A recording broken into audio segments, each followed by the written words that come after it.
علامہ اقبال رحمۃ اللہ علیہ سے کسی نے پوچھا کہ آپ نہ ہی کسی مدرسے میں پڑھے نہ درس نظامی کی تو آپ کو علامہ کیوں کہا جاتا ہے؟ علامہ اقبال رحمۃ اللہ علیہ نے فرمایا کہ واقعی میں نے کوئی عالم فاضل کا کورس نہیں کیا، لیکن بات اصل میں کچھ اور ہے۔ فرمانے لگے کہ دنیا کی مجھے یہ عزت دینا اور میرے کلام میں یہ اثر اور میرے قلب و روح کی یہ تازگی، یہ سب رسول اللہ سے والہانہ عشق و محبت کی بدولت ہے، اور یہ سب تب ممکن ہوئی جب میں نے رسول اللہ پہ درود پاک پڑھنا شروع کیا۔ فرمایا کہ درود پاک کا یہ ورد بڑھتا گیا اور میں اس تعداد کو محفوظ کرتا گیا، لاکھ 2 لاکھ اور ایسے ہی یوں آگے بڑھتا گیا۔ اللہ میرے دماغ کو، میرے دل کو، میری روح کو روشن کرتا رہا،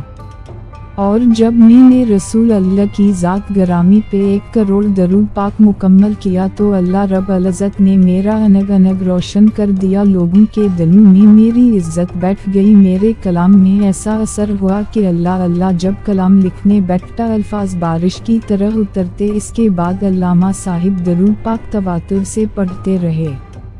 میرے ایک عزیز ہیں جو ایئر فورس میں ملازمت کر رہے تھے، وہاں ان کی ملاقات ایک عاشق رسول اللہ سے ہوئی جن سے یہ راز ان کو معلوم ہوا، اور انہوں نے خود مجھے بتایا کہ میری زندگی پہلے کی بہت عجیب تھی، لیکن جب میں نے مصمم ارادہ کیا اور محبت سے درود پاک کا ورد شروع کیا، اور جب پہلی دفعہ 1 لاکھ درود پاک گن کے پورا کیا تو ایک خواب دیکھتا ہوں کہ میں کہیں محو سفر ہوں اور میرے سامنے ایک نہایت گلیز نالا ہے، اور اس نالے کے اس پار بہت سہانی سرسبز اور جنت جیسی دنیا ہے۔ خیر میں نے جیسے تیسے کر کے بہت مشکل سے وہ نالا پار کیا اور اس پار پہنچ گیا۔ جب میں نے پیچھے دیکھا تو وہی نالا جس میں غلاظت تھی وہ نہایت صاف شفاف نہر میں تبدیل ہو چکا ہے، حتیٰ کہ اس بہتے پانی کے نیچے رنگ برنگ کے پتھر تک نظر آ رہے ہیں، اور جسے دیکھ کے روح خوش ہو جائے، اور میرے کپڑے نہایت صاف ستھرے اجلے اور سفید ہو چکے ہیں، اور میرا ظاہری حسن بھی بڑھ چکا ہے۔ الحمدللہ مجھے خواب ہی میں بتایا گیا کہ یہ نالا میں بہتا پانی تمہارے اعمال ہیں جو پہلے گلیز تھے، اور اب درود پاک کی بدولت ان کی صفائی ہو چکی، اب یہ سارا نیکیوں میں تبدیل ہو چکے ہیں۔ یقین جانے وہ دن اور آج کا دن، وہ بندہ کب سے سروس سے ریٹائر ہو چکا ہے، آج بھی ان کا درود پاک کا ورد جاری و ساری ہے، اور بہت سے جوان لڑکوں کو درود پاک کے ورد کی لذات سے روشناس کرا چکے ہیں، اور آج اس بندہ کی روحانی کیفیت ماشاءاللہ کمال کی ہے، اور اس بندہ کے دل و دماغ اور روح اس پاک ورد یعنی رسول اللہ پہ درود پاک کی بدولت روشن ہیں۔ تو دوستو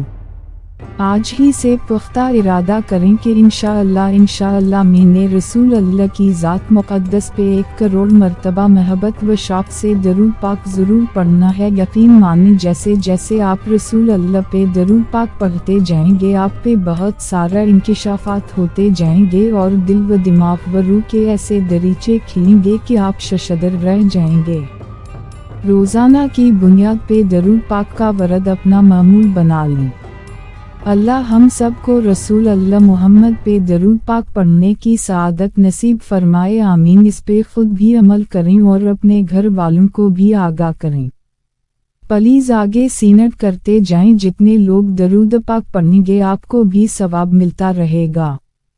برائے کرم آج ہی سے درود پاک پڑھنا شروع کریں، جن سے آپ کو پیار ہے ان کو یہ پیغام ضرور پہنچائیں، یہ دنیا و آخرت کی بھلائیوں کا باعث ہے۔